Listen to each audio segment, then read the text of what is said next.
Talk about your money, and if you owe money on a federal student loan, there is a way to save a little on interest, but a deadline does approach.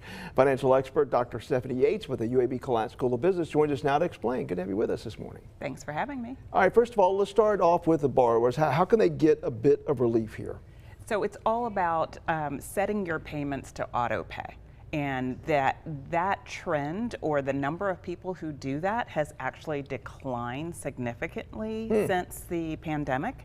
And so this is an incentive to get people back on track with that auto pay feature. I wonder if that's a fear of, they're wondering, what if I don't, have a balance this month to pay that particular payment? Oh, exactly. Yeah. There are real reasons not to do it if you're not sure that your income or your finances will be steady enough to support it, and you won't remember to cancel that auto pay in time. It could create a problem if the funds aren't there. That makes a lot of sense. But so over the life of a 10-year repayment, that doesn't seem like much, but put it in perspective, because it's not going to be for that long, right? Right. Well, here's the thing. So normally you get 0.25% discount for choosing auto pay on your student loans, and that's not changing. That's not changing, right? But for a 2-year period starting July 1st, you can get an extra 1% discount by choosing auto pay. So if you've already got auto pay, there's nothing that you need to do. The extra discount will kick in automatically. So it'll go up to 1.25%, 1.25%?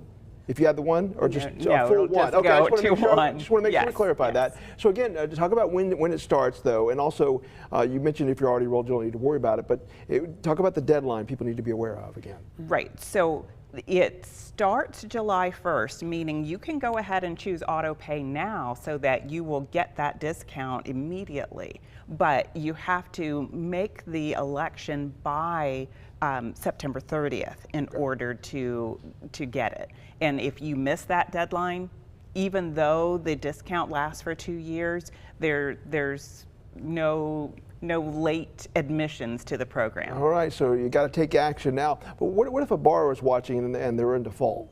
If they're in default, they've got to get out of default before that September 30th deadline. So they've either got to consolidate their loans or rehabilitate their loans and elect the auto pay. So they've got to correct the default and select the auto pay before the deadline in order to get the discount. You'll see a lot of these discounts for other things people have, whether it's car insurance and other things that they have auto payments on. Maybe it could be the power bill.